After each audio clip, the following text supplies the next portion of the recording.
आपको करना है, कोई सी भी चीज का नॉलेज लेना है इसके बारे में इन डेप्थ, तो आपको गूगल क्रोम पे आना है और आपको आ जाना है यहाँ पे यूट्यूब पे आ जाना है, ठीक है। यहाँ से आभास कंप्यूटर क्लासेस का चैनल खोल लेना है, मेरे लोगों पे क्लिक करना है मोबाइल में या फिर आप डेस्कटॉप पे या लैपटॉप पे प्लेलिस्ट पे आना है। प्लेलिस्ट पे आने के बाद सबसे नीचे आ जाना, यहाँ मिलेगा आपके लिए फंडामेंटल पे आपको आना है, ठीक है। तो यहाँ पे जो सबसे इम्पोर्टेंट है फंडामेंटल, ये आपको क्लिक करना है, इस पे क्लिक कर देना है। फर्स्ट, सेकंड, थर्ड का फिर एक और फोर्थ वीडियो, फिफ्थ और सिक्स्थ, ये आप लोग को, सब लोग को, जो लोग नहीं देखे हैं या कभी डीसीए क्लास नहीं किए हैं उनके लिए है, तो ये पूरा आप लोग को देख लेना है। तो मैक्सिमम चीज आपका क्लियर हो जाएगा, ठीक है, मैक्सिमम चीज आपका क्लियर हो जाएगा, इतना जाकर देख लेना है। बाकी जो भी सवाल हो कहीं से भी, वो आपको स्टेप बाय स्टेप पूछते जाना है, या नोट करके मुझे व्हाट्सएप कर देना, हम भी रिकॉर्ड में देख लेंगे, ताकि लास्ट टाइम सारे डाउट्स को क्लियर किया जा सके, है ना। एमसीक्यू कराने का पर्पस ये है ना कि आप लोग को फास्ट उस चीज का आंसर मिले, तो वहां पे एग्जाम पास करना है ना, कोई डिफिनेशन नहीं पूछने वाला आपको, वहां एग्जाम पास करना है। तो एग्जाम का सही आंसर क्या होगा, वो क्वेश्चन क्या है, वो जो आंसर है वो क्या चीज है, वो दोनों हम बताएंगे यहाँ पे। तो एग्जाम पे फोकस हम लोग कर रहे हैं। डिफिनेशन जानना है तो यूट्यूब पे भी आप मेरे बताई हुई चीजों को स्पेशली पूरा डिटेल जान सकते हैं, ये मेरा काम एग्जाम फोकस करना। बाकी जो क्वेश्चन है उसको हम भी सॉल्व करेंगे, सारा वीडियो जमा करके सारे सॉल्यूशन। कोई सभी एक फोन किया मुझे भोजपुर से मुझे फोन है, हम जानते भी नहीं, उसके लिए वीडियो बना के स्पेशली भेजे, पर्सनली वीडियो बनाए उसके लिए, ठीक है। तो यहाँ पे ये आप फर्स्ट से लेके 6 वीडियो है वो पूरा देख लीजिए, भले उस कंप्यूटर हो अथवा ना हो, क्योंकि देखने से आपको आधा तो ज्ञान हो ही जाएगा, करने से पूरा ज्ञान होगा, तो ये इंपॉर्टेंट है।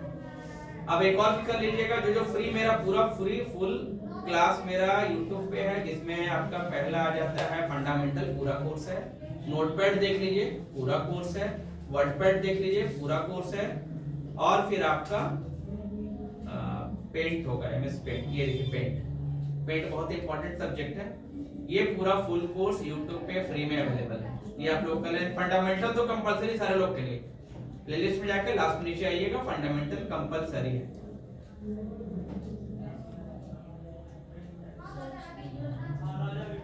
बाकी लास्ट क्लास जो भी चला 3 सेशन, उसमें कितना परसेंट आप लोगों को ग्रोथ लगा तीनों सेशन में, कितना परसेंट आपको लगा कि कुछ है, कुछ इंप्रूवमेंट चल रहा है या ठीक क्लास हुआ है?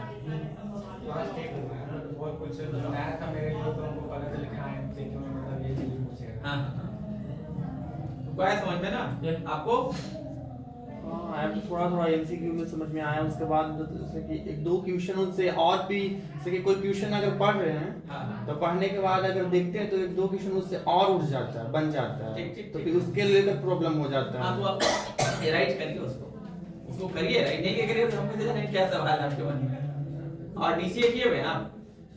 अच्छा, क्या क्या पढ़े थे?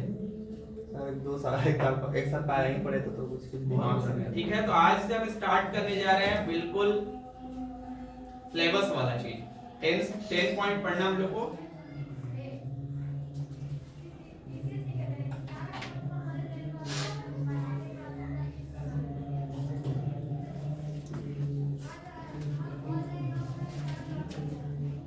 देखिए, इसको नोट कर लीजिए, कॉपी में लिखिए। चैप्टर 1, टोटल 10 चैप्टर पढ़ना है, जो हमारा बेल्ट्रॉन के ऑफिशियल वेबसाइट से लिया गया है। इसमें चैप्टर 1 पे लिखिए कंप्यूटर के मूलभूत तथ्य।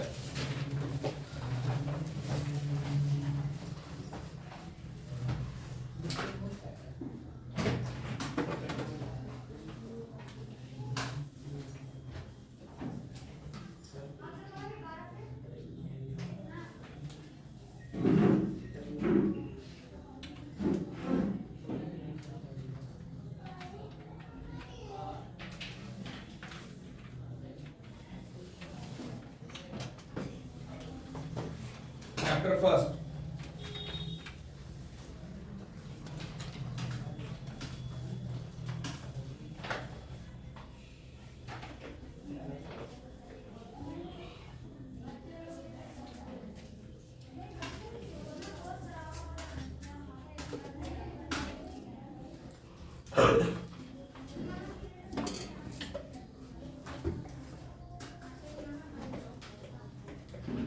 देख लिया सब लोगों ने?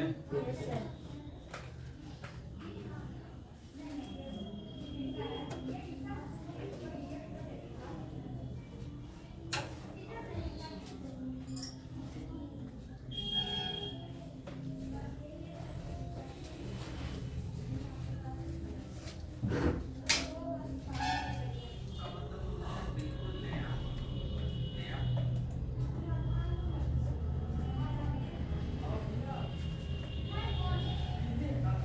ठीक है, इसका इंग्लिश है बेसिक ऑफ कंप्यूटर डिजाइन या परिचय प्रस्तुत करेंगे। ठीक है, तो इसमें बेसिक ऑफ कंप्यूटर क्या है? कंप्यूटर इलेक्ट्रॉनिक डिवाइस, डाटा पहले हम लोग इनपुट करते हैं, फिर उस पर वो एनालिसिस करता है, फिर हमें आउटपुट देता है। ठीक है, सिंपल से ये काम है। अब इस टॉपिक में पढ़ना आप लोग को कंप्यूटर सिस्टम की मूलभूत संरचना को स्पष्ट कर सकेंगे, विभिन्न प्रकार के इनपुट तथा आउटपुट उपकरणों को स्पष्ट कर सकेंगे, सॉफ्टवेयर में इसके वर्गीकरण को परिभाषित, application software, computer language, compiler and assembly, ये सब पढ़ना हम लोग इस टॉपिक में। तो पहला है कंप्यूटर क्या है।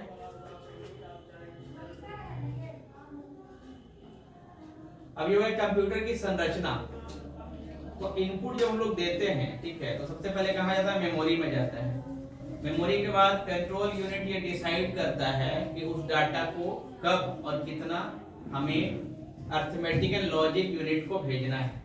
उसका जब अर्थमेटिक लॉजिक यूनिट उस पर एनालिसिस कर लेता है तो वो सीधा आउटपुट हमें दे देता है इस टाइप से। तो इसमें प्रोसेसर मदद करता है, रैम मदद करता है, ठीक है, और मदरबोर्ड तो हमारा कॉमन है।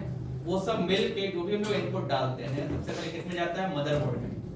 ठीक है, मदरबोर्ड में जाके वो हमारे प्रोसेसर में जाता है। ठीक है, पहले रैम लिया उसको, फिर प्रोसेस किया। जैसे कोई बात हम बोल रहे हैं तो पहले क्या आप लोग सुन रहे हो, तो आपके रैम में जा रहा है वो बात, मेरा बात जो आपके रैम में स्टोर हो रहा है।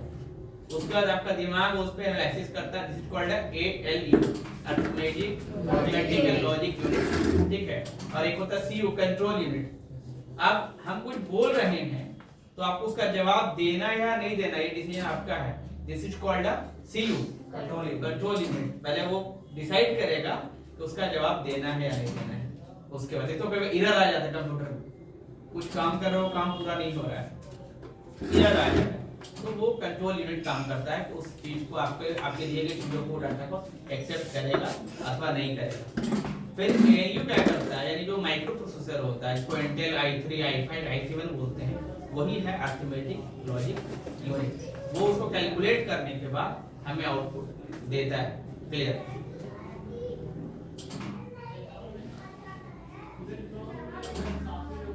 अब कंप्यूटर 5 बड़े कार्यों को संपन्न करता है, जिसमें पहला है आपका यह इनपुट द्वारा डाटा या निर्देश स्वीकार करता है, यह डाटा को स्वीकार करता है। This is called input. यानी पहला जो लाइन है वो ये बता रहा है कि वो इनपुट है, यानी ये जो पहला लाइन आप देख रहे हो, स्वीकार करना, ये दिस इज कॉल्ड इनपुट। ठीक है, उसके बाद यह डाटा को संग्रहित करता है, संग्रहित यानी स्टोर करता है। ये वाला पार्ट ये स्टोर करने का काम कर रहा है। कहां? रैम में। रैम में पहले जाएगा कोई चीज, फर्स्ट ऑफ ऑल रैम में जाएगा। ठीक है, उसके बाद वो सेव होगा।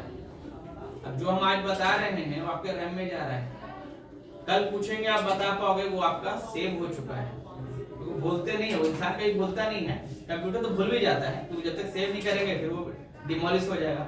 या मान लो अभी आपको बताया, आप कल 1 घंटा कोई आपके माथा पे कोई कुछ मार दिया, कुछ कर दिया, चोट कर दिया, तो आप भुला गए, बेहोश हो गए, आपको याद नहीं रहा क्या था, कल क्या बीता, वो भी चीज होता है। या फिर स्वप्न में आप देखते हो कोई चीज तो फिर आपको याद नहीं रहता है, एक्चुअल में लगभग 90% को याद ही नहीं रहता है, लेकिन एकदम याद रहेगा। लगता है सुबह 5 बजे सपना आता, लगता है कि याद रहेगा, 6 बजे पता करें क्या सोचे थे, ठीक है, भूल जाते, उठते ही भूल जाते हैं कि क्या हुआ। याद तो आधा अधूरा होता है। ऐसा भी नहीं है, कभी हो सकता है, लेकिन इतना है कि बहुत दिन बाद याद आता हो। जब याद ही नहीं आएगा तो याद ही नहीं आएगा वो, लेकिन हो सकता है। तो ये चीज होता है। तो फर्स्ट हो गया इनपुट, दूसरा हो गया स्टोर, इनपुट स्टोर। ठीक है, उसके बाद यह उपयोगकर्ता की आवश्यकता अनुसार डाटा को संसाधित करता है, यानी उसको छांटता है या कैलकुलेट करता है और परिणाम को मनचाहे रूप में आउटपुट देता है। यह कंप्यूटर के भीतरी ऑपरेशन को नियंत्रित करता है। आप देखो इनपुट परमिशन करने के लिए इनपुट हो गया, तो इनपुट मतलब समझ गया आप लोग, डाटा डालना, कुछ फीडबैक देना, कुछ निर्देश देना, this is called input. Control unit हमारे इनपुट को स्टोर जो कर रहा है, यानी इनपुट आउटपुट संसाधन तथा भंडारण की प्रक्रिया कंट्रोल यूनिट के निरीक्षण में की जाती है। यह निर्धारित करता है कि डाटा प्राप्त कब करना है, कब प्रारंभ किया जाए, डाटा प्राप्त करना कब बंद किया जाए, डाटा का भंडारण कहाँ किया जाए इत्यादि। यह ध्यान देता है कि क्रमबद्ध प्रवृत्ति द्वारा कंप्यूटर के आंतरिक कार्यों को किस प्रकार संपन्न किया जाए। ये डिसीजन लेता है कि किस चीज को कहाँ भेजना है, किधर भेजना है। मेमोरी यूनिट डाटा और निर्देशों को संग्रहित करने के लिए कंप्यूटर का प्रयोग किया जाता है। Arithmetic logic unit ALU full form भी आएगा एग्जाम में, यानी ये इंपॉर्टेंट है, ALU बहुत इंपॉर्टेंट है, ये एग्जाम में आपका आएगा, पहला फुल फॉर्म के रूप में आएगा। यही पूछ सकते हैं ALU का कार्य क्या है, ये भी पूछा जा सकता है एग्जाम में।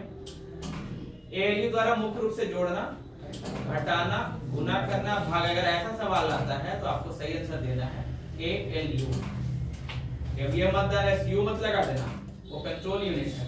अगर ऐसा आता है जहां जोड़ने, गुना, भाग, घटाने की बात हो जाए तो आपको ALU आंसर में देना है, और ALU का फुल फॉर्म है अरिथमेटिक लॉजिक यूनिट। ठीक है। आउटपुट उपयोगी जानकारी प्राप्त करने के लिए डाटा द्वारा परिणामों को पेश करने की पद्धति को आउटपुट कहते हैं। तो अगर डाटा हम लोग कुछ फीडबैक दिए हैं, कैलकुलेटर में 2 + 2 लिखे तो हमें आउटपुट क्या मिला 4, तो दिस इज कॉल्ड आउटपुट। ठीक है, तो ये तो कंप्यूटर का आउटपुट हो गया। ये होगा सिर्फ आउटपुट बोला जाए तो ये आपको बताना है, लेकिन आउटपुट डिवाइस या इनपुट डिवाइस की बात की जाए तो उसमें कीबोर्ड हो गया, माउस हो गया, माइक हो गया, वेबकैम हो गया, प्रिंटर हो गया, प्लॉटर हो गया, स्कैनर हो गया, हैंड हेल्ड स्कैनर हो गया, फ्लैट पैड स्कैनर हो गया, बहुत सारा चीज आता है। तो वो डिवाइस जब जुड़ जाएगा तो डिफरेंट मैटर हो जाएगा। आउटपुट है तो उसके अंदर की बात होगी, सिस्टम के अंदर की बात। अब सीपीयू किसको बोलते हैं यहाँ पे देखिए, बहुत इंपॉर्टेंट है, ये लिख लीजिए आप।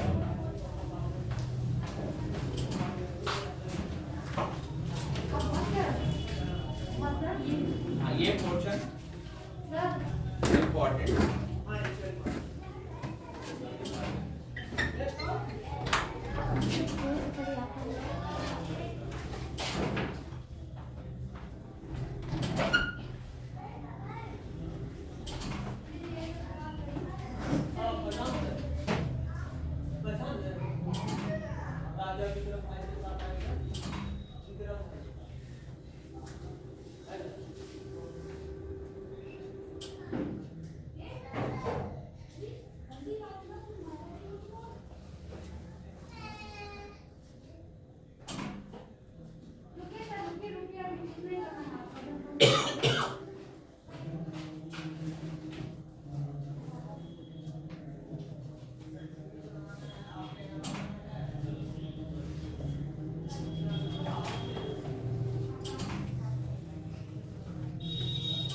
तो ALU और CU को संयुक्त रूप से सेंट्रल प्रोसेसिंग यूनिट कहा जाता है। दोनों मिला के, अकेले ALU नहीं कुछ होगा, अकेले CU भी कुछ नहीं है, दोनों मिला के CPU कहलाता है।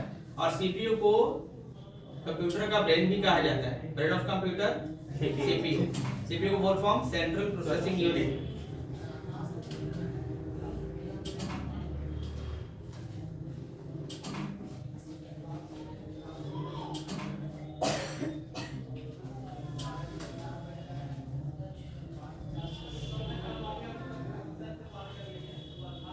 हो गया। बाकी इसका वीडियो रिकॉर्ड है, नहीं भी लिखे हैं तो मेरे ऐप में सारा फ्री में, जो क्लास ऑफलाइन ज्वाइन किया उनको पूरा फ्री कोर्सेज पूरा फ्री मिलने वाला रिकॉर्डेड। आप बैठ के अभी देख के फास्ट फॉरवर्ड करके आप उसको नोट भी कर सकते हैं। अब आते हैं पाठगत प्रश्न, जो भी हम लोगों ने अभी तक पढ़ा उस पे अब यहाँ पे कुछ क्वेश्चन राइट हमारे पास है। पहला है कंप्यूटर द्वारा संपन्न किए जाने वाला 5 मूलभूत कार्य कौन से हैं? पहला बताओ तुम, चलो कोई नहीं बोलेगा, आप बताओ। कंप्यूटर द्वारा संपन्न किए जाने वाले 5 मूलभूत कार्य कौन से हैं? अभी मैंने टॉपिक में बताया है इसलिए हम पूछ रहे हैं। उसमें स्क्रीन भी बता दोगे तो चलेगा, समझ में आया तुमको। या जिसको आता है वो हाथ उठा खड़ा करे। मूलभूत मतलब नहीं, गर्ल्स में बॉयज में नहीं। मूलभूत मतलब बेसिक। कि बेसिक का टॉपिक का टाइटल है बेसिक ऑफ कंप्यूटर। ये टॉपिक आने वाला है, इसी को पढ़ रहे हैं हम लोग। ये हो गया मेरा 222 पन्ने का एक किताब है। अभी एक है क्वेश्चन 600 क्वेश्चन मेरे पास अलग है, उसको भी राइज करेंगे, उसको भी डिस्कशन होगा। ये हो गया सिलेबस कवर हो जाएगा ना, तो ये निश्चित हो जाएंगे हमने उसका डाउनलोड किया और ऑफिशियल वेबसाइट का सिलेबस कंप्लीट कर लिया है। अब फिर इसमें पूरा टॉपिक है 10 पार्ट। हाँ पूरे लोग 222 पन्ना लिखा वो पढ़ना। ट्रिपल टू एक जगह कंबाइन कर दिया 200 पन्नों को, तो वो तुम्हारे लिए इजी हो गया। 17 पन्ने का ये है, आज 17 पन्ना हम खत्म करेंगे। तो एक टॉपिक आज खत्म हो जाएगा, बचेगा 9 टॉपिक। कोई ज्यादा पन्ने का है, कोई कम पन्ने का है, ठीक है। तो इसके बाद फिर क्वेश्चन राइज करेंगे, उसका तुम लोग को जो स्पेशल क्वेश्चन होगा उस पर डिस्कशन होगा। कीबोर्ड माउस हाँ। नहीं होगा, कीबोर्ड माउस। नहीं, आप बताइए।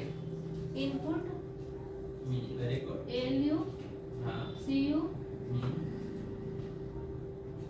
सीपीयू ठीक है।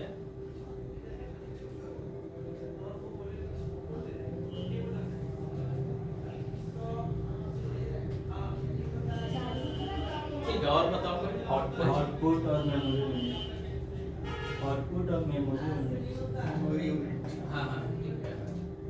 और कोई ऐसा? पाँच कंप्यूटर के में 5 मूलभूत क्या है? तो इसका डेफिनेशन जो ऐसे होगा कि डाटा पहले तो इनपुट लेना, उसके बाद कंट्रोल यूनिट हो गया, दूसरा तीसरा हो गया एएलयू जो कैलकुलेट करेगा या उसको डिसीजन लेगा, चौथा होगा आउटपुट। ठीक है, इस तरह से एक रैम भी है संग्रहित करना।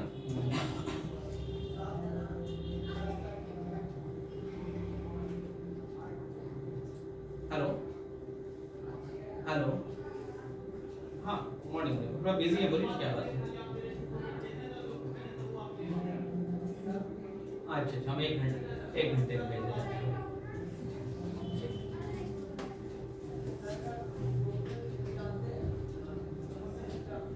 ठीक है, दूसरा हमारा जो ऑप्शन है एएलयू सीयू और सीपीयू को परिभाषित कीजिए। तो इसमें कुछ पूछा नहीं, हम तो बताते चले आ रहे हैं, तो इसको आपको बोलना नहीं। एएलयू हो गया अरिथमेटिक लॉजिक यूनिट जो कैलकुलेशन गुना भागा का काम करता है।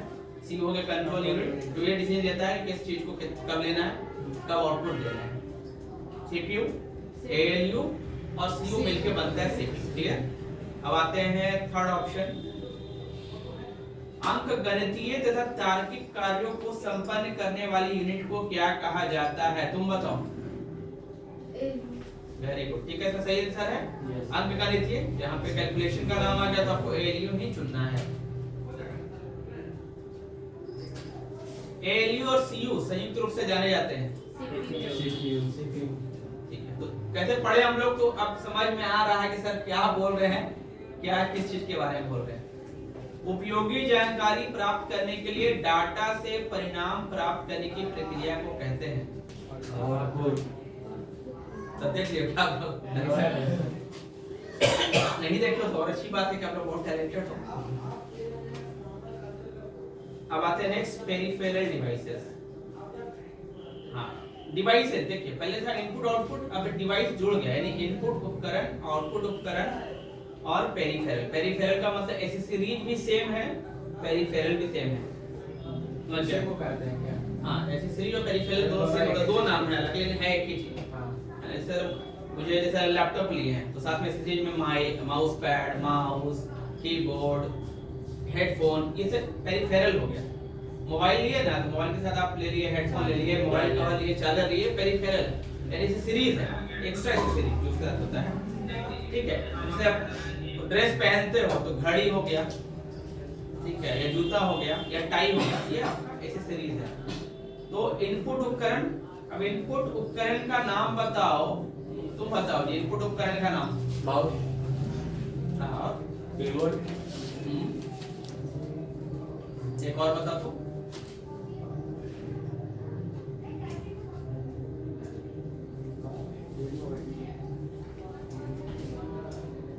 कोई एक बताओ नया। माइक। माइक, वेरी गुड, ठीक है, माइक हो गया हमारा इनपुट। आउटपुट उपकरण का नाम बताओ। स्पीकर, हाँ वेरी गुड।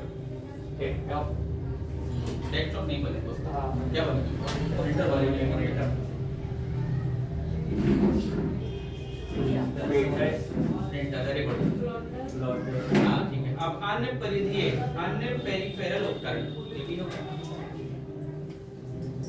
मॉनिटर हो गया, डिस्क ड्राइव, डीवीडी तो चलता नहीं है, माउस एंड कीबोर्ड, ये मतलब दोनों मिला के बता रहा है।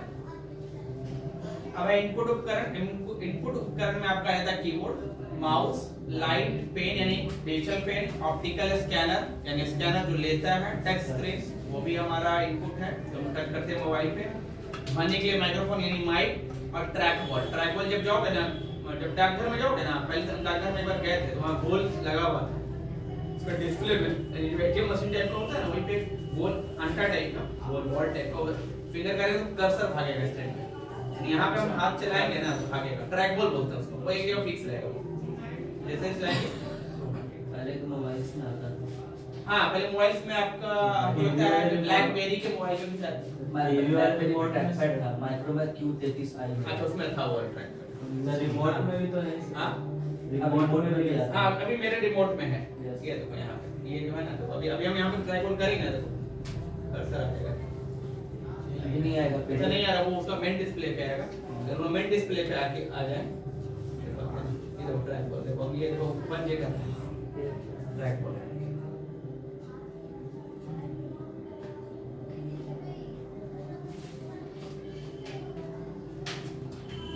क्लियर? इनपुट डिवाइस क्लियर हो गया। अब देखो कीबोर्ड, कीबोर्ड भी बहुत मेन पार्ट है। कीबोर्ड के पूरे फंक्शंस को सीखेंगे, F1 F2 क्या होता है, किस पार्ट को क्या बोलते हैं। कल ये सर बता रहे थे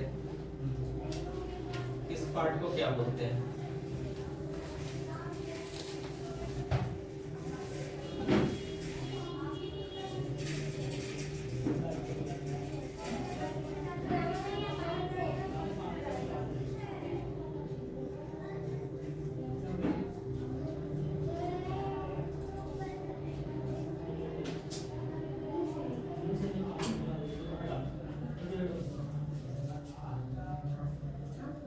चलिए उसको देख लेंगे, आगे बढ़ते हैं।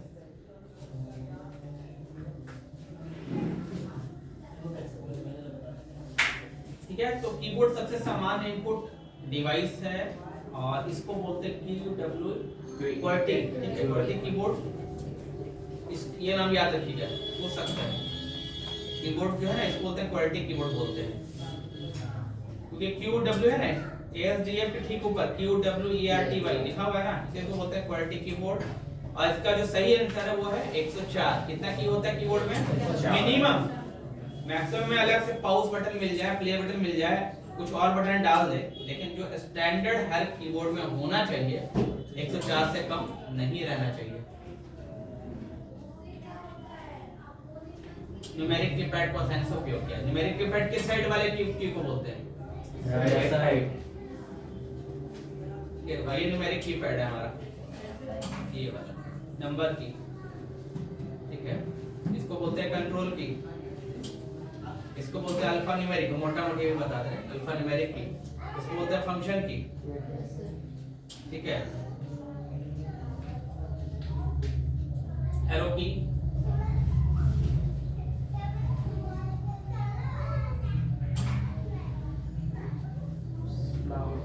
ठीक है, माउस में हो गया पॉइंटर आपका, light pen, light sensitive detector, ये सब ज्यादा चांसेस कम है आने का। Optical scanner. अब यहाँ पे जो सबसे इंपॉर्टेंट है वो है OCR।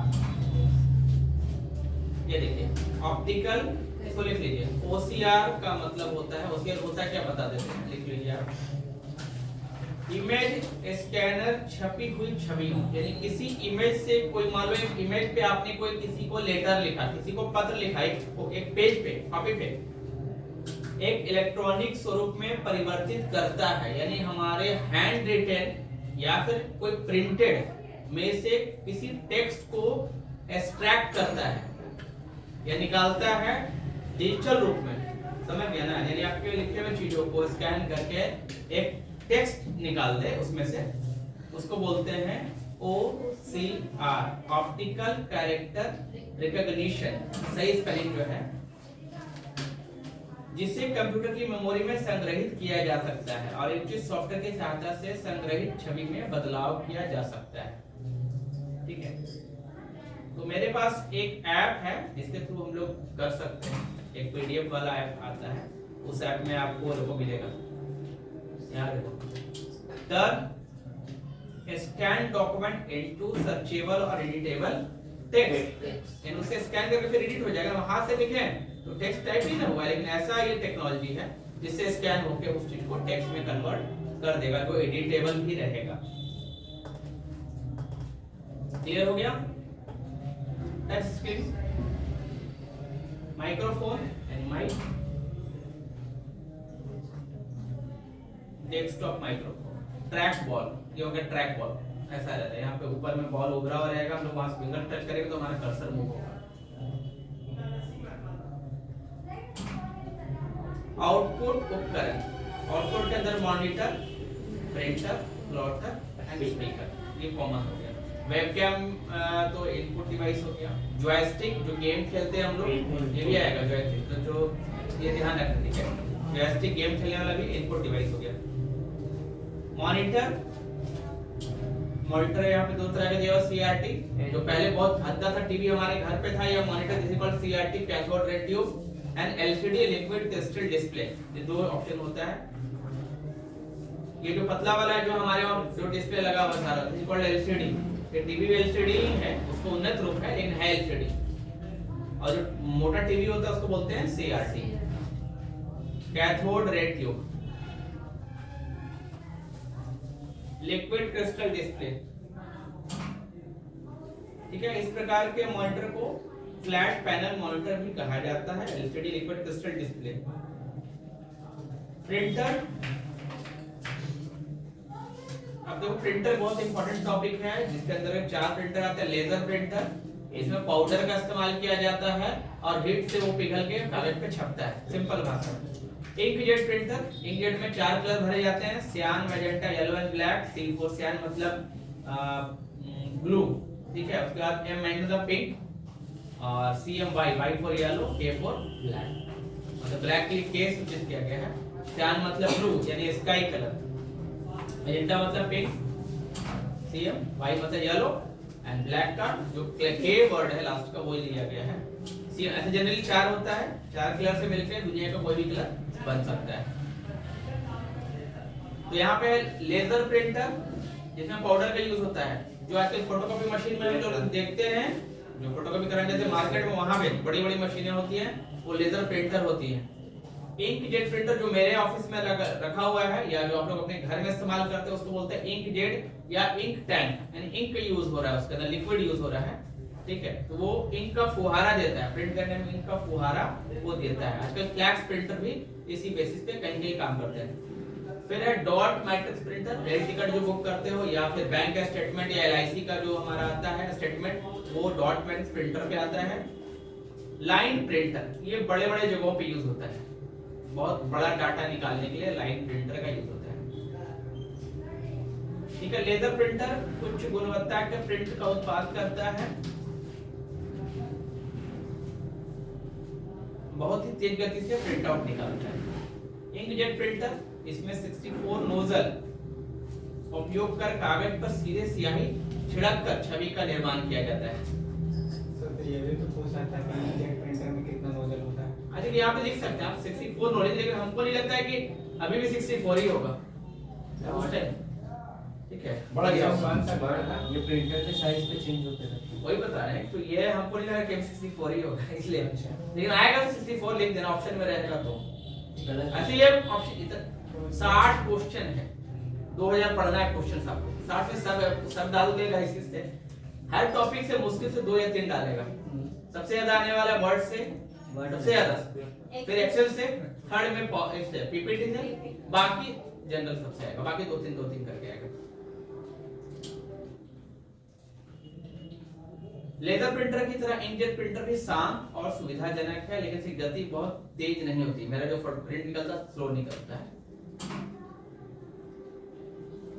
डॉट मैट्रिक्स प्रिंटर की तुलना में इंकजेट प्रिंटर अधिक महंगा होता है, क्योंकि डॉट मैट्रिक्स में तो रिबन रहता है और बहुत कम इंक खाता है, डिटेलिंग भी नहीं निकालता है। लेजर प्रिंटर की तुलना में इसकी कीमत आधी होती है। तो सबसे महंगा लेजर प्रिंटर, उससे कम इंकजेट प्रिंटर, उससे सस्ता डॉट मैट्रिक्स। अब सीपीएस लिख लो। डॉट मैट्रिक्स प्रिंटर एक समय पर बहुत ही लोकप्रिय था, यह बहुत उपयोगी और सस्ता आउटपुट उपकरण है। डॉट मैट्रिक्स प्रिंटर में प्रिंट हेड रिबन से टकराता है और डाटा के संयोजन से टेक्स्ट का निर्माण करता है। लिखना है क्या सर? क्या ये नहीं, बस वो जो ग्रीन है बस वो लिखना है। ऊपर दे दो डॉट मैट्रिक्स प्रिंटर, लिख लो हेडिंग में। यस। या फिर लिख लो इसकी गति कैरेक्टर प्रति सेकंड सीपीएस में मापी जाती है। यानी डॉट मैट्रिक्स प्रिंटर का जो स्पीड है, यानी फुल फॉर्म आएगा, ये क्वेश्चन आएगा तो बोलेगा सीपीएस क्या है, तो कैरेक्टर प्रति सेकंड है। कैरेक्टर प्रति सेकंड या कैरेक्टर पर सेकंड, इंग्लिश में पर सेकंड बोलेंगे। हाँ, इंग्लिश में कैरेक्टर पर सेकंड। जैसे दोनों भाषाओं में आप लिख लें तो ज्यादा अच्छा है। हालांकि ये सस्ता है परंतु अधिक शोर करता है और निम्न गुणवत्ता का प्रिंटर है। ये बहुत पहले जब प्रिंटर लॉन्च हुआ होगा ना, सबसे पहले ये प्रिंटर लॉन्च हुआ होगा। कर आवाज नहीं करता है, देखते हो इसका आवाज सुना देगा यूट्यूब पे, वो भी देख सकते हैं। अब आते हैं लास्ट हमारा है, देख लिया ना, लाइन प्रिंटर। लाइन प्रिंटर का प्रयोग सामान्यतः विशाल कंप्यूटर के साथ टेक्स्ट आधारित डाटा प्रोसेसिंग रिपोर्ट के लिए किया जाता है। लाइन प्रिंटर तीव्र गति का प्रिंटर, इसकी गति प्रति मिनट लगभग 100 से 3800 लाइन होती है। 3800 लाइन होती है। देखिए ये स्पेसिफिक प्रिंटर जो है वो लाइंस को छापने के लिए, समझ रहे बात, लाइंस छापने के लिए। ऐसे विगत समय लाइन प्रिंटर के प्रिंट की गुणवत्ता उच्च नहीं थी, इसकी कीमत लाखों रुपए में होती है। प्लॉटर जो होता है, जैसे आपको मकान का, जमीन या पूरे गया का नक्शा जो बहुत बड़े पेपर पे छपता है, तो उसको जो स्कैन होता है वो प्लॉटर पे स्कैन भी होता है, स्कैनर पे स्कैन होता है, लेकिन वो बड़ा नहीं होता स्कैनर बहुत बड़ा होता है, ठीक है। और प्रिंट होता है प्लॉटर से। प्लॉटर एक आउटपुट डिवाइस है, स्कैनर एक इनपुट डिवाइस है। क्लियर?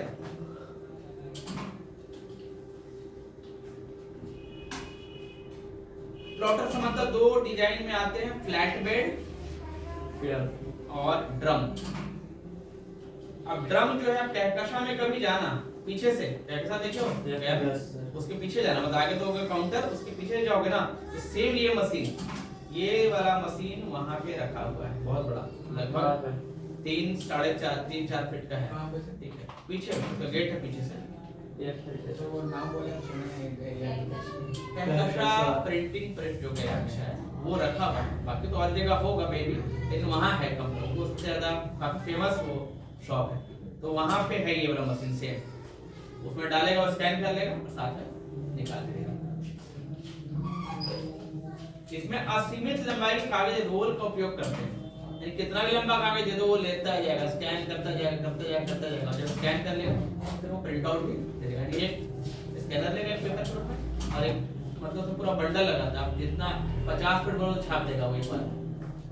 ये भी उसके अंदर खासियत है। स्पीकर कैसा डिवाइस है? आउटपुट डिवाइस है, क्योंकि आवाज निकल रहा है। क्यों है आउटपुट ये समझना होगा, क्यों है इनपुट ये समझना होगा, उसका दिमाग में लगाइए।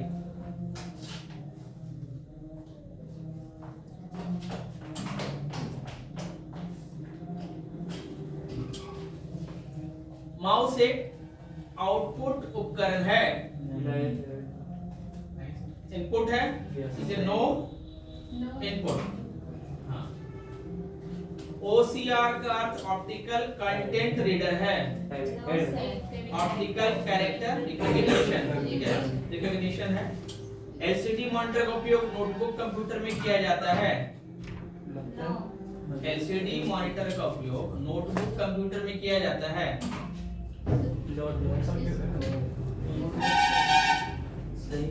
LCD मॉनिटर जो है ना, LCD मॉनिटर जो टीवी रखा हुआ है चारों साइड में, देखिए LCD मॉनिटर है, उसका उपयोग नोटबुक कंप्यूटर में, नोटबुक मतलब लैपटॉप में किया जाता है। तो हाँ, जो स्क्रीन उसमें लगा है सेम स्क्रीन इसमें भी लगा। तो यहाँ पे आप यस लिख आंसर, अभी आंसर शीट है, ये बुक है ना, ये पीडीएफ आपको ऐप में मिल जाएगा और एक वो भी मिल जाएगा, सादा वाला भी, ये दोनों मिल जाएगा। इसमें आंसर लिख दिए हैं सारे का।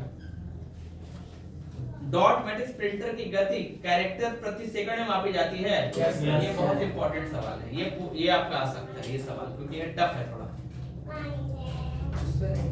क्योंकि आपको पहले जब पता ही जब था कि प्रिंटर होता क्या है तो दिक्कत है।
समझ गए क्या था?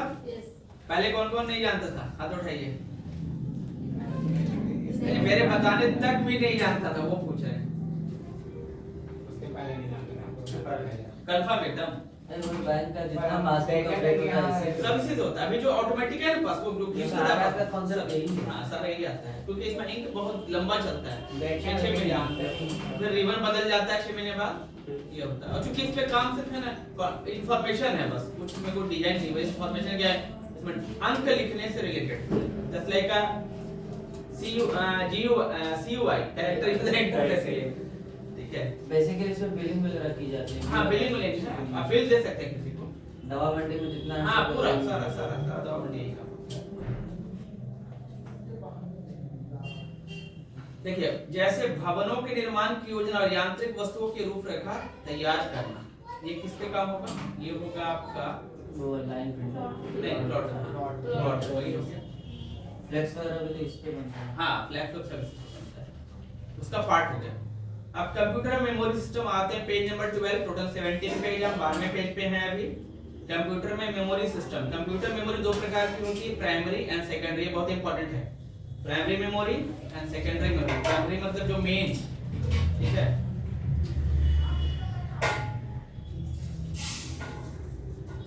प्राइमरी मेमोरी कंप्यूटर सिस्टम का आवश्यक भाग है, प्रोसेसिंग यूनिट द्वारा इस पर सीधे पहुंच प्राप्त की जाती है। प्रोसेसिंग द्वारा सीधे पहुंच प्राप्त की जाती है। रैम सबसे बेस्ट एग्जांपल है हमारा प्राइमरी मेमोरी का रैम का फुल फॉर्म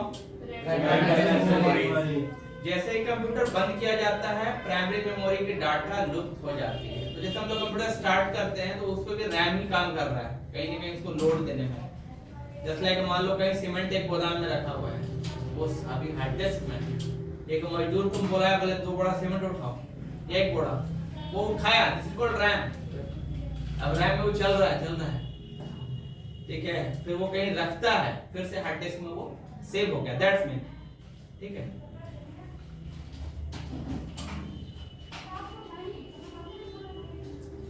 सेकेंडरी मेमोरी की तुलना में प्राइमरी मेमोरी की गति अधिक तीव्र होती है। सेकेंडरी मेमोरी के उदाहरण है CD रोम, पेन ड्राइव। इसमें SSD नहीं होगा। SSD तो हार्ड डिस्क ना हो गया, वो रैम या पेन ड्राइव नहीं होगा। तो इसको रखेंगे किसमें? हार्ड ड्राइव को किसमें रखेंगे? प्राइमरी मेमोरी में, सेकेंडरी मेमोरी में? सेकेंडरी मेमोरी हो गया हमारा। एक्सेस हाँ ध्यान रखो, इंपॉर्टेंट है। हार्ड डिस्क जो हमारा है ना वो सेकेंडरी मेमोरी, याद रखिए, लिख लीजिए। SSD किसमें भी आएगा? हाँ SSD सेकेंडरी मेमोरी है और रैम हमारा प्राइमरी मेमोरी, लिख लो इसको। SSD और हार्ड डिस्क SSD का फुल फॉर्म होता है सॉलिड स्टेट ड्राइव, लिख लीजिए SSD सॉलिड स्टेट ड्राइव। और हार्ड डिस्क का HDD, हार्ड डिस्क हो गया शॉर्ट फॉर्म का HDD। और डैश देख लीजिए हार्ड डिस्क, जैसे यहाँ पे हम आपको लिख के दिखा रहे हैं SSD, ठीक है। HDD का वो हार्ड डिस्क STL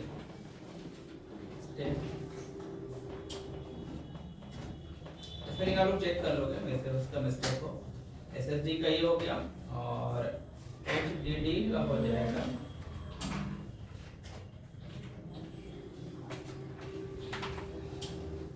ड्राइव होता सर, डिस्क ड्राइव होगा।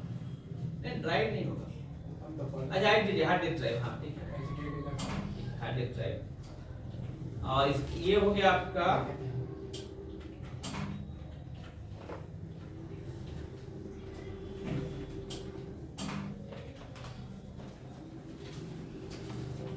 ये दोनों हो गया सेकेंडरी मेमोरी।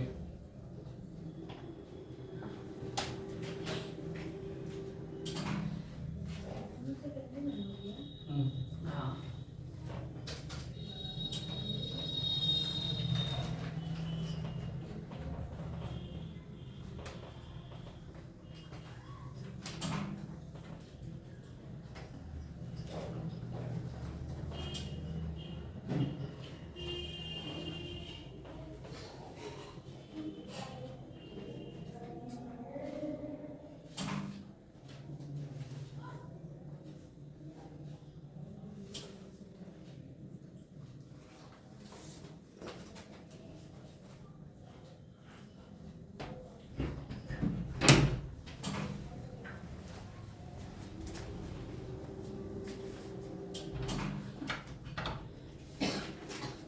आते हैं सॉफ्टवेयर पे।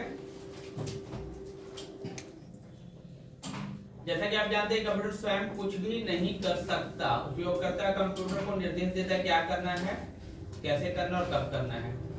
किसी भी कार्य को करने के लिए आपको कंप्यूटर को विशिष्ट अनुक्रम में निर्देशों को सेट देना होता है। निर्देश के सेट को प्रोग्राम कहते हैं, ठीक है। अब ये है क्या, तो सॉफ्टवेयर क्या होता है, सॉफ्टवेयर में हर चीज फिक्स होता है।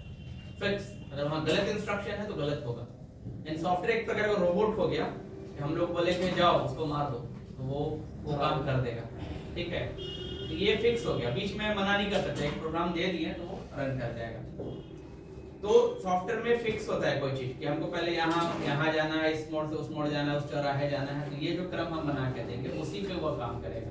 बीच में कोई चेंज, मतलब होता है एआई, अभी जो एआई चल रहा है वो इंसान की तरह सोच सकता है, ठीक है, वो खुद से डिसीजन ले सकता है, लेकिन इसमें फिक्स होता है। प्रोग्राम में हम लोग प्रोग्राम रन करेंगे और प्रोग्राम बनाते वक्त एरर भी आता है, तो जो प्रोग्राम बनता है वो रीचेक होता है, उसके बाद ही वो लॉन्च होता है प्रोग्राम हमारा, ठीक है। तो प्रोग्राम सही से रन करने के लिए उसमें एक परफेक्ट इंस्ट्रक्शन देंगे तभी वो सही तरीके से वर्क करेगा।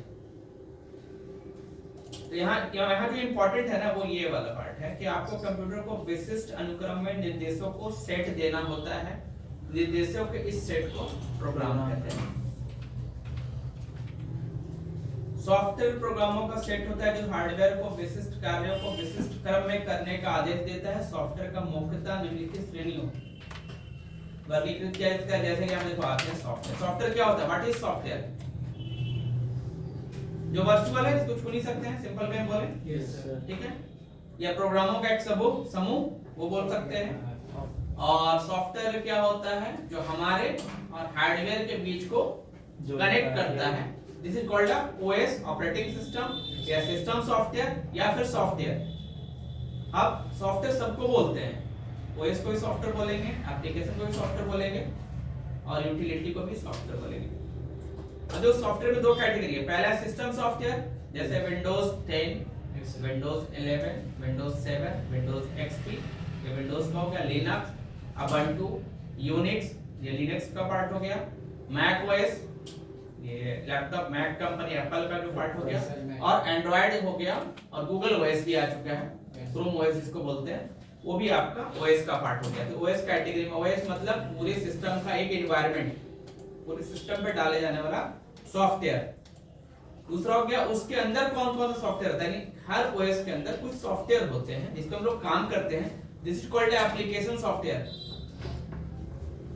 एप्लीकेशन सॉफ्टवेयर उसको हम लोग कहते हैं। एप्लीकेशन सॉफ्टवेयर का example MS Paint, MS Word, MS Excel, Tally, Typing Master नहीं तो उसमें काम नहीं हो रहा है, साइट पे वो यूटिलिटी सॉफ्टवेयर हो गया, ठीक है। तो जिसमें हम लोग काम करते हैं Corel Draw, Photoshop, visual studio है, जितने तरह का सॉफ्टवेयर है जिसमें हम लोग वर्क कर सकते हैं, फाइल को सेव कर सकते हैं, this is called application software. Games वगैरह यूटिलिटी हो गया, यूटिलिटी मानेंगे क्योंकि उसका खोले गेम खेलना स्टार्ट, कुछ काम तो करना है तो यूटिलिटी सॉफ्टवेयर हो गया। ऑपरेटिंग सिस्टम, सिस्टम सॉफ्टवेयर के अंतर्गत भी देखो कौन कौन आ गया, ऑपरेटिंग सिस्टम और यूटिलिटी। यूटिलिटी का एग्जांपल हो गया VLC मीडिया प्लेयर, एंटीवायरस जैसे क्विक हिल, और भी बहुत सारा सपोर्टिंग फाइल होता है, जैसे फायर फर्मवेयर होता है और भी बहुत तरह का सपोर्टिंग जो फाइल होता है वो यूटिलिटी सॉफ्टवेयर कहलाता है। अब एप्लीकेशन सॉफ्टवेयर दो तरह का होता है, जनरलाइज्ड पैकेज और कस्टमाइज्ड पैकेज। एमएस वर्ड खोलते हैं ना, उसमें प्री बिल्ड है, यहाँ पे होम में वही मिलेगा जो सारे दुनिया को मिल रहा है, लेकिन कस्टमाइज्ड पैकेज में आप जो बोलेंगे वो ऐड होगा। डालमिया जो सॉफ्टवेयर यूज करती है वो कस्टमाइज्ड है, प्रमोद तो अभी तक मे बी कस्टमाइज्ड नहीं यूज कर रहा है, लेकिन मैक्सिमम जो सॉफ्टवेयर होते हैं वो कस्टमाइज्ड होते हैं। जैसे बड़ी-बड़ी कंपनी जो सॉफ्टवेयर होते हैं, टाटा का अपना सॉफ्टवेयर होता है, वो कस्टमाइज्ड है कि मेरे को ये चीज यहाँ चाहिए, मेरे को ये फंक्शन चाहिए, मेरे को ये फैसिलिटी चाहिए, जितने भी बैंकिंग सॉफ्टवेयर सारे, हाँ वही सारे तो सारे कस्टमाइज होते हैं। तो कस्टमाइज सॉफ्टवेयर जो होता है अलग होता है और जनरलाइज अलग होता है। जनरलाइज मतलब आम आदमी सबके लिए सेम रहेगा, उसको बड़े से बड़ी कंपनी भी यूज करे चाहे हम भी यूज करें, लेकिन कस्टमाइज हम भी बनवा सकते हैं। जैसे भी मेरा एप्लीकेशन है प्ले स्टोर पे, this is called customise software, ठीक है, लेकिन फिर भी वो कस्टमाइज क्या रहता है, जब वो सब कंपनी कुछ ना कुछ सेम ही काम रहता है तो थोड़ा बहुत चेंज करके देता है। अब प्योर कोई सॉफ्टवेयर से अभी जियो जो ऐप आप यूज कर रहे हो मोबाइल में, अभी हम तो यूज करते हैं जियो ऐप, इतना बेहतर ऐप बनाया है, इतना महंगा पैसा खर्च किया जियो ऐप बनवाने में, वो हम जान रहे हैं, इतना यूनिक ऐप बनाया ना कि उसके आगे कोई हमके लिए कोई ऐप दिखता हो, सारे इंफॉर्मेशन एक जगह पे रहता है उसका। जियो का जो भी आप ऐप यूज करोगे ना तो उसमें अलग लेवल का उसका है। जियो टीवी देखो, जियो टीवी में देखो हम सलीके सब चीज आ जाता है, तो बहुत पैसा खर्च किया तब उतना बेस्ट ऐप वो डेवलप कर पाया, ये चीज होता है। तो कस्टमाइज आप इसको बोल सकते हैं, जियो का हो गया। तो सिस्टम सॉफ्टवेयर, जब आप कंप्यूटर को स्विच ऑन करते हैं तो रोम में भंडारित प्रोग्राम का निष्पादन होता है। अब देखो क्या लिखा, बहुत इंपॉर्टेंट टॉपिक यहाँ बोल रहा है, यहाँ बता रहा है कि रोम में भंडारित, समझ गया। ये जब हम टीवी ओपन किए तो एलजी लोगो लिखा, अभी अगर टीवी हम बंद कर देना तो यहाँ पे एलजी लोगो लिखेगा। तो रोम ये किस में है, ये लोगो रोम में है, तो रोम में इरेज नहीं किया जा सकता, रोम में पहले से मौजूद है कुछ, बहुत कुछ है। अब हम ऑन कर रहे हैं टीवी, ओपन हो गया, यहाँ पे HDMI लिखा, वो तो मेरा अपना डिस्प्ले, ये जो एक्स्ट्रा लिखा टीवी में से वो रोम में अवेलेबल है पहले से, ठीक है। या फिर अगर हम होम बटन दबाते हैं, अब देखिए मैं यहाँ पे एक चीज दिखा रहा है आपको, ये देखिए इसमें आते हैं होम टैब, ये देखिए तो जितना आपको चीज दिख रहा है ये तो सब रोम में पहले से मौजूद है, जिसको हम बदल नहीं सकते हैं। तो इसको ही बोल रहा है कि रोम में भंडारित, ये रोम में पहले से प्रोग्राम किया हुआ चीज।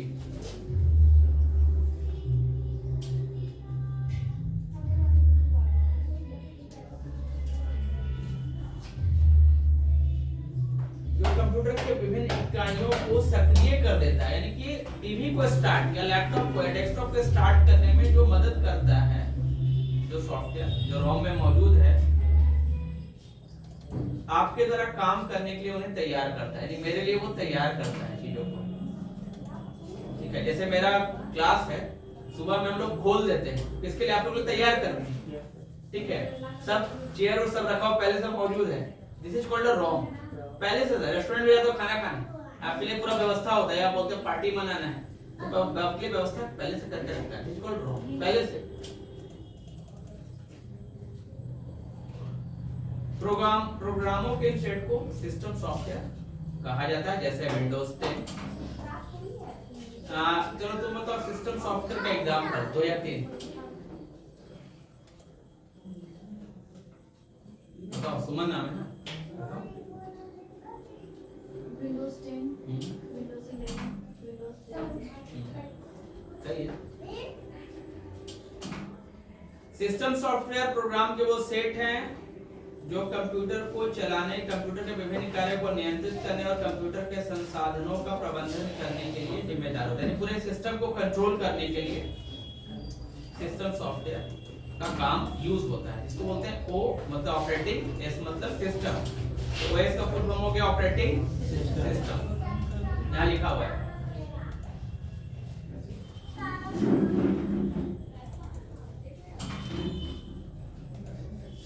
देखिए यूनिक्स, विंडोज एंड लाइनक्स कुछ लोकप्रिय ऑपरेटिंग सिस्टम हैं।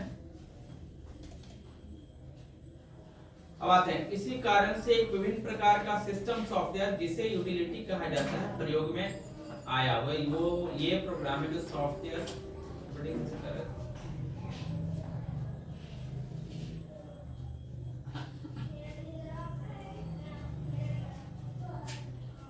अब देखिए यूटिलिटी सॉफ्टवेयर है क्या वो बता देते हैं, मिनिमाइज कर लेते हैं।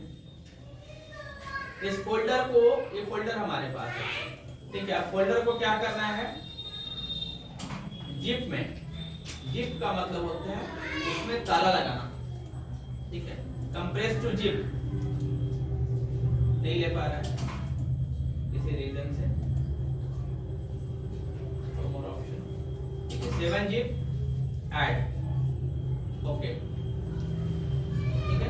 तो मेरा फाइल क्या हुआ ना, कन्वर्ट हो गया किसी अदर सोर्स में। तो फाइल में कुछ विशेष कार्य और करना, एडिशनल कुछ ऐड करना है ना, एडिशनल एडवांटेज, समझ गया ना। उसके लिए उसको बोलते हैं हम लोग यूटिलिटी सॉफ्टवेयर। यूटिलिटी प्रोग्राम एक विस्तृत श्रेणी के सॉफ्टवेयर हैं, जैसे कंप्रेस जिप या अनकंप्रेस अनजिप, फाइल सॉफ्टवेयर, एंटीवायरस जो हम बताए थे। एंटीवायरस अगर रहेगा तो मेरे कंप्यूटर में वायरस नहीं आएगा। Split and join file software इत्यादि। अच्छा, कुछ एक एडिशनल सॉफ्टवेयर, जैसे पीडीएफ में कन्वर्ट करना है मेरे किसी चीज फाइल, तो कन्वर्टर जो है, जितना भी कन्वर्टर है, इट्स कॉल्ड यूटिलिटी सॉफ्टवेयर। होता है ना कि वीडियो को सर ऑडियो में कन्वर्ट कर दीजिए, तो जो वीडियो से ऑडियो में कन्वर्ट होगा, तो जिस सॉफ्टवेयर की मदद से कन्वर्ट होगा वो क्या कहलाएगा, यूटिलिटी सॉफ्टवेयर।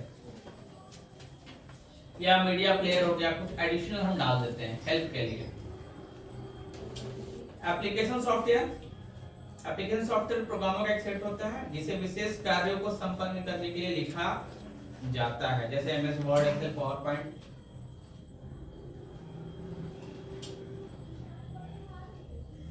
अब इसमें 2 प्रकार होते हैं, जनरलाइज पैकेज और customise package, GP CP. Generalise package में आ गया यूजर फ्रेंडली सॉफ्टवेयर जो उपयोगकर्ता की सामान्य जरूरतों के लिए लिखे जाते हैं, जैसे चित्र बनाना यानी एमएस पेंट, एक्सेल, एक्सेल, ठीक है। डाटा और सूचना का मतलब डाटा आ जाए, सूचना आ जाए, दिस इज कॉल्ड एक्सेल, ठीक है। ये डाटाबेस, ये भी एक्सेल। प्रेजेंटेशन, पीपीटी, खेल खेलना, गेम, जनरलाइज पैकेज में आ गया गेम के लिए, ठीक है।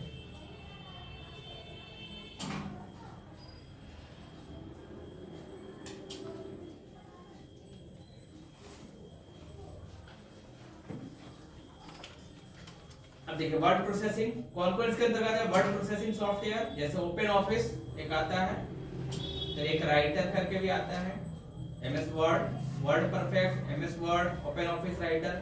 स्पेसिफिक हो गया लोटस ब्रांड का एक आता है, एमएस एक्सेल आता है, ओपन ऑफिस आता है, क्लैक आता है, एप्पल नंबर्स आता है। प्रेजेंटेशन के लिए open office, power point, database के लिए एमएस एक्सेस, ठीक है। डाटाबेस के लिए एमएस एक्सेल, याद रखिए एक्सेल हो गया डाटा के लिए, और डाटाबेस के लिए एमएस एक्सेस। देखिए आ गया ना, ये देखिए स्पेलिंग एक्सेस, एमएस एक्सेस को बोलते हैं। तो अगर हम ओपन करेंगे तो इसका लुक कुछ ऐसा देगा। अब इसको ओपन करने से पहले सेव करने बोलेगा मुझे फाइल को। ये डाटाबेस हो गया, ठीक है। तो ज्यादा इसमें दिमाग नहीं लगाना, लेकिन डाटाबेस एक अलग हो गया और डाटा एक अलग हो गया। तो अगर पूछेगा क्वेश्चन में कि डाटाबेस सॉफ्टवेयर का एग्जांपल कौन सा सॉफ्टवेयर है, तो आपको आंसर देना है एमएस एक्सेस, एक्सेल नहीं देना है, एक्सेस देना। Database, graphic tool Photoshop, adobe Photoshop या पेंट, कस्टमाइज पैकेज, यह वो एप्लीकेशन होते हैं जिनका विकास किसी संगठन या संस्था की विशेष आवश्यकताओं को पूरा करने के लिए किया जाता है। ये package high level computer language का उपयोग करके विकसित किए जाते हैं। अब आते हैं लास्ट टॉपिक हमारा आज का, कंप्यूटर की भाषाएं। भाषाएं संचार का एक साधन है। सामान्यतः लोग भाषा का उपयोग करके एक दूसरे के साथ बातचीत करते हैं, ठीक है। इसके आधार पर भाषा द्वारा कंप्यूटर के साथ संचार किया जाता है। यह भाषा उपयोगकर्ता और मशीन दोनों के द्वारा समझी जाती है। प्रत्येक भाषा की तरह जैसा कि अंग्रेजी हिंदी के व्याकरण के नियम हैं, उसी प्रकार से प्रत्येक कंप्यूटर भाषा भी नियमों द्वारा बंधी हुई है। ये जब आप ग्रामर पढ़ते थे एक रूल है, ठीक है। अब ही गोज, ही गो नहीं बोलते, आई गो बोलते हैं, है ना। वी गो ना बोलते हैं, वी गोज नहीं बोलते हैं, ठीक है। उसी तरह से इसमें एक सिंटैक्स है, इसका एक रूल है, उसको फॉलो करेगा तभी एक कोडिंग प्रोग्रामर लिख सकता है कोई कोड, ठीक है। जैसे कैलकुलेटर बनाना है आपको, मान लीजिए, तो उसके प्रॉपर एक कोड सही तरीके से लिखना पड़ेगा। अगर एक भी एरर होगा, या वेब पेज बनाते हैं HTML लिखते हैं तो वो कोड पे डिपेंड करता है। और उसके एक नियम बना दिया गया है, जैसे हम लोग का माला कमल लिखते हैं या किसान लिखते हैं, जैसे आपको ऐसा भाषा में बड़ी ऊ की मात्रा लगती है लेकिन आप छोटी ऊ लगाते हैं। देखिएगा कोई बहुत सारा पेंटर लोग लिख रहा है, गलत लिख देगा।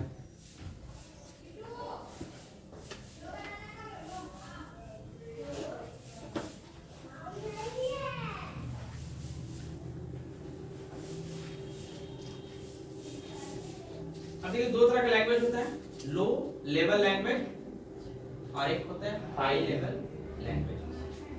लो लेवल का अर्थ मौलिक तरीकों से है जो मशीन को समझ में आती है। लो लेवल लैंग्वेज को उदाहरण है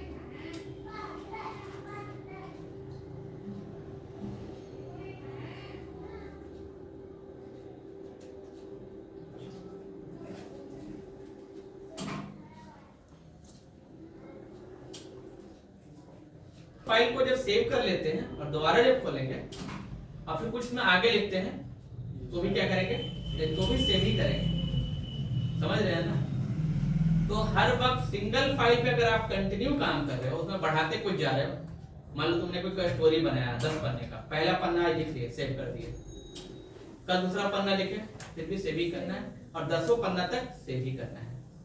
लेकिन तुम्हारा एक दोस्त आया, बोला ये स्टोरी में तुम्हारा नाम लिखा हो लास्ट में, हम चाहते हैं कि भाई मेरा नाम, तुम्हारा नाम हटा के मेरा नाम डाल दो। बोले तुम बोलोगे नहीं, मेरा फाइल तो बचा रहना चाहिए, तुम्हारे लिए अलग से फाइल हम बना देते हैं, तो वहां पे फिर यूज करेंगे। यानी बिना मेरे फाइल को डिस्टर्ब किए हुए एक और फाइल डुप्लीकेट बना लेना, यानी नाम बदलना होगा। तो गलती से आप 1 लिख दिए तो तुम्हारा फाइल परमानेंट खत्म और उसके नाम का फाइल चढ़ जाएगा, रिप्लेस हो जाएगा। लेकिन अगर तुमने वहां पे नंबर 2 दे दिया, यानी पहला तो तुम्हारा है, दूसरा तुम्हारे दोस्त का है, तो हो जाएगा सेव एज। तो सेव एज से एक फायदा हुआ कि एक फाइल का मल्टीपल कॉपी बना सकते हैं, कंटेंट तुम्हारा ही है पहले वाला, लेकिन नाम बदल सकते हैं, कुछ एडिट भी करके उसको सेव एज कर सकते हैं, ताकि मेरा फाइल ही बचा रहे और उसी का सेम चीज दूसरे के नाम से पब्लिश हो सके। दूसरा सेव एज का फायदा यह है कि सेव करेंगे ना तो तुम जो लोकेशन दिए होगे पहली बार उसी जगह जाएगा, सिर्फ और सिर्फ उसी जगह। लेकिन सेव एज करके तुम्हारा मन है डेस्कटॉप पे एक फाइल बना दे, एक फाइल डाउनलोड पे बना दे, एक फाइल डॉक्यूमेंट बना दे, एक फाइल पिक्चर बना दे, एक फाइल ऑनलाइन ड्राइव में बना दे, वो तुम बना सकते हो। तो सेव एज से हम किसी फाइल को मल्टीपल जगहों पे सेव कर सकते हैं। सेव एज से पहली फाइल को सुरक्षित रखते हुए दूसरा फाइल क्रिएट कर सकते हैं। क्लियर?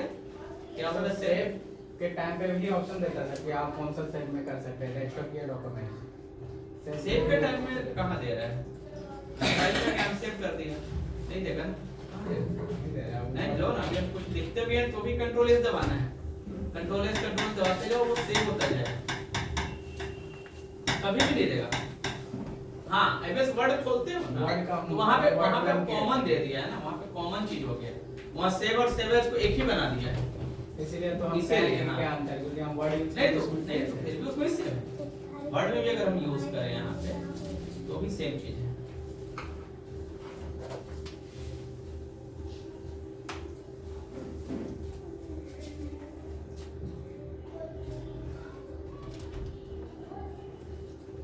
अगर हम वर्ड की बात भी करें ना, कुछ नहीं है। ठीक है, कुछ लिखे यहाँ पे कंट्रोल एस किए, ठीक है, सेव एज का आ गया। सेव एज किया ना, ब्राउज किए, इसमें ऑप्शन है डेस्क नहीं देखो डाउन डॉक्यूमेंट में गए, यहाँ लिख दिया कोई मान लो 1 सेव कर दिए। अब कुछ और लिख रहे हैं, कहाँ मांग रहा है कुछ? अब फाइल में जाके सेव करिए सर। नहीं, यहाँ देखो ना, फाइल में करने का मतलब ये है कि आप सेव एज चाहते हैं, आप सेव एज चाहते हैं। ऐसे यहाँ भी सेव होंगे सब लोग ना, यहाँ भी कुछ लिखे ना, फाइल में गए सेव पे क्लिक किए, कहाँ पूछा? लेकिन फाइल में गलती सेव एज पे क्लिक कर दें तो पूछेगा कि किस लोकेशन में सेव करना है। आप क्या है उस पर रिप्लेस भी कर सकते हैं।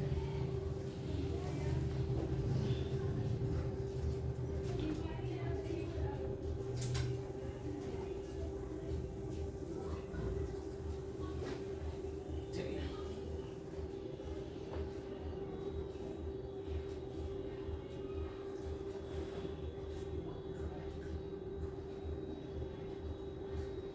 सर नोट्स हम लोग खुद बनाना पड़ेगा या मिलेगा हमें?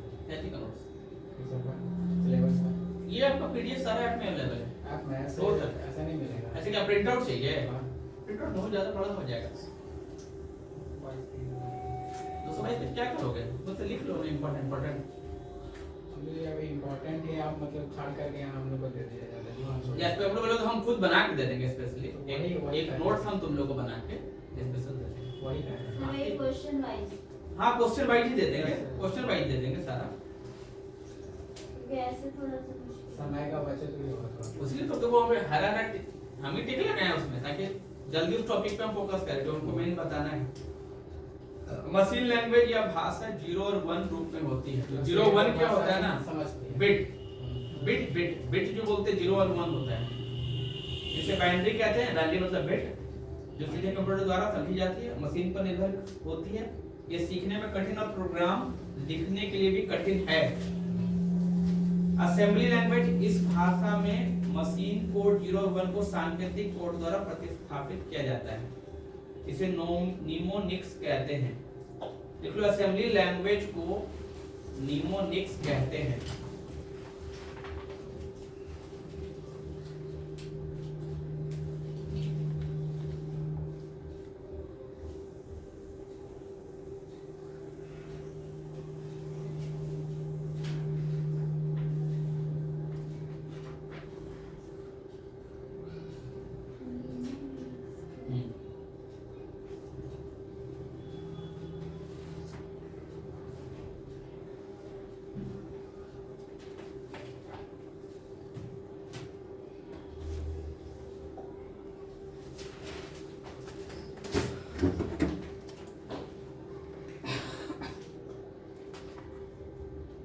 हाई लेवल लैंग्वेज, आप जानते हैं कि लो लेवल लैंग्वेज के लिए हार्डवेयर के लिए विस्तृत ज्ञान की आवश्यकता होती है क्योंकि यह मशीन निर्भर होती है।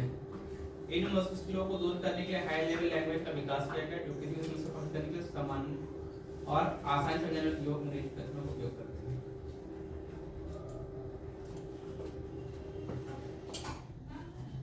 अच्छा, तो जो पहला लैंग्वेज था मशीनी लैंग्वेज था, उसका कोड के लिए पूरा मशीन को जानना पड़ेगा आपको। तो ये जो लैंग्वेज है आपकी आम भाषा यानी जो आप इंग्लिश बोलते हैं, इंग्लिश लैंग्वेज, हिंदी नहीं, क्योंकि कोडिंग में इंग्लिश में ही ना होता है। सुना हिंदी में कोडिंग करते किसी को पॉसिबल नहीं, उसलिए कोई इंडिया में रिसर्च ही नहीं हुआ है।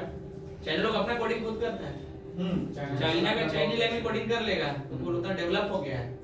तो वही बता रहे कि इंग्लिश लैंग्वेज नॉर्मल हमारे लैंग्वेज से आप कोडिंग कर सकते हैं। विभिन्न हाई लैंग्वेजों का वर्णन नीचे दिया गया, बेसिक, कोबॉल और फोर्ट्रॉन। ठीक है, फोर्ट्रॉन।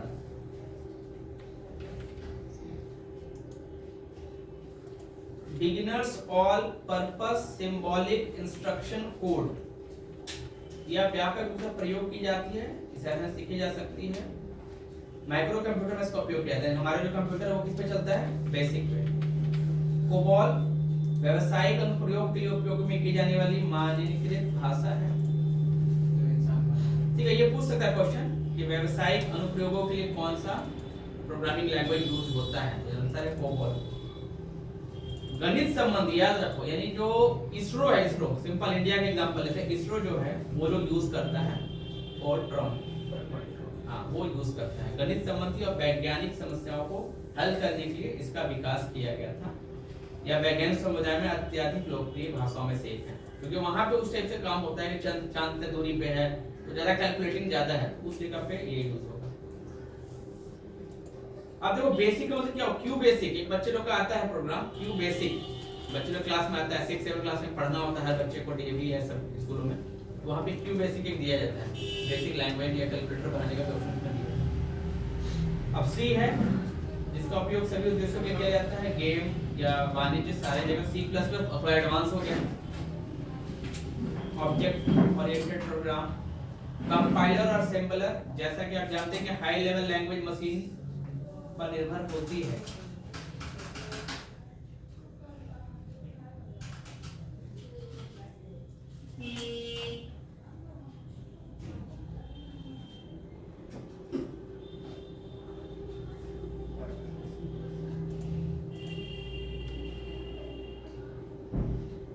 ठीक है, लैंग्वेज द्वारा जो निर्देश दिया जाता है उसको मशीन समझ सके, इसके लिए कंपाइलर और असेंबलर की आवश्यकता होती है ताकि वे निर्देशों को मशीन लैंग्वेज में परिवर्तित कर सके। यानी कंपाइलर और असेंबलर का यूज है कि जो हम इंग्लिश में प्रोग्रामिंग कर रहे हैं अपनी नॉर्मल लैंग्वेज में, उसको वो कन्वर्ट कर देता है मशीन के लैंग्वेज में।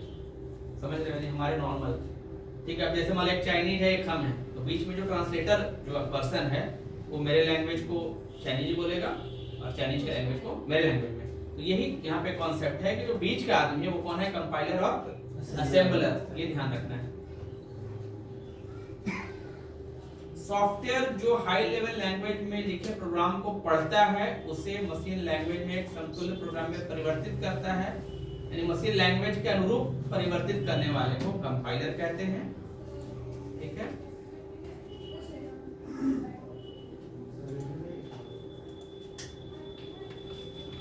कंपाइलर द्वारा अनुवाद किए जाने के बाद उत्पन्न प्रोग्राम ऑब्जेक्ट प्रोग्राम कहलाता है।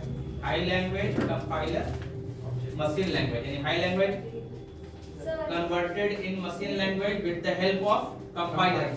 ठीक है, software assembly language converted into machine language with the help of assembler.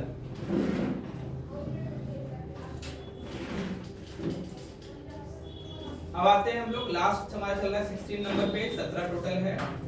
निम्नलिखित सही है गलत। ऑपरेटिंग सिस्टम एक एप्लीकेशन सॉफ्टवेयर है, नहीं है ना, एप्लीकेशन नहीं है सर, यस और नो लिखे हुए हैं। ठीक है, तो ऑपरेटिंग सिस्टम एक एप्लीकेशन सॉफ्टवेयर नहीं है, सॉफ्टवेयर है, सही बात है। कैसा सॉफ्टवेयर है, सिस्टम सॉफ्टवेयर, वेरी गुड। ठीक है, तो आंसर में होगा system software. Low level program की तुलना में हाई लेवल लैंग्वेज की प्रोग्रामिंग करना अधिक आसान है। यस, क्योंकि हमारी भाषा में रहता है। यस, हाई लेवल मतलब टफ नहीं है, हाई लेवल मतलब उसको उतना इजी है, हाई लेवल तो उतना अच्छा है, इजी, उसका जो स्ट्रक्चर है कोड लिखने का वो इजी है, तो ये आसान है।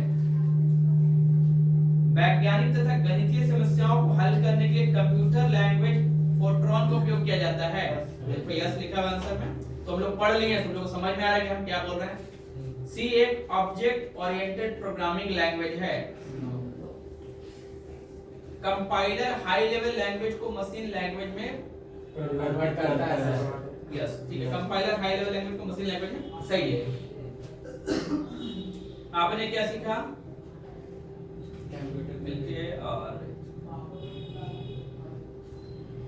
कंप्यूटर क्या है, कंप्यूटर सिस्टम के मूलभूत संगठन चित्रण करने के लिए ब्लॉक चित्र बनाएं और विभिन्न इनपुट के कार्यों को वर्णन करें। इनपुट उपकरण क्या होते हैं, इनका डेफिनेशन दें। मूलभूत प्रकार के दो मॉनिटर सीआरटी पर चर्चा करें।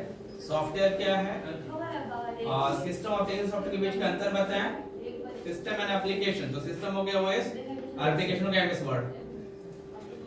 निम्नलिखित पर शॉर्ट नोट्स लिखें। Ledger, high level language, compiler और प्लॉटर, तो डेफिनेशन में वो लिखना नहीं, उसे ऑब्जेक्टिव करना है ना। कंप्यूटर लैंग्वेज और उसके वर्गीकरण पर नोट लिखें। बाकी ये हो गया आंसर, यानी कि उस बुक में लास्ट में सारे जो हम लोग क्वेश्चन लिखे मतलब पढ़े थे उसका सारे यहाँ लास्ट में आंसर दिया हुआ है। पेज नंबर 17 हमारा क्लियर हो गया। अब आते हैं नेक्स्ट जो टॉपिक है जो हम लोग अगले क्लास में डिस्कशन करेंगे, चाहे जो भी क्लास हो। और 8 तारीख को क्लासेस ऑफ है शिवरात्रि को लेकर। कल तो आना है, कल आना है, ठीक है। तो हम लोग क्लास ऑफ करते हैं, नेक्स्ट क्लास पढ़ेंगे हम लोग ऑपरेटिंग सिस्टम।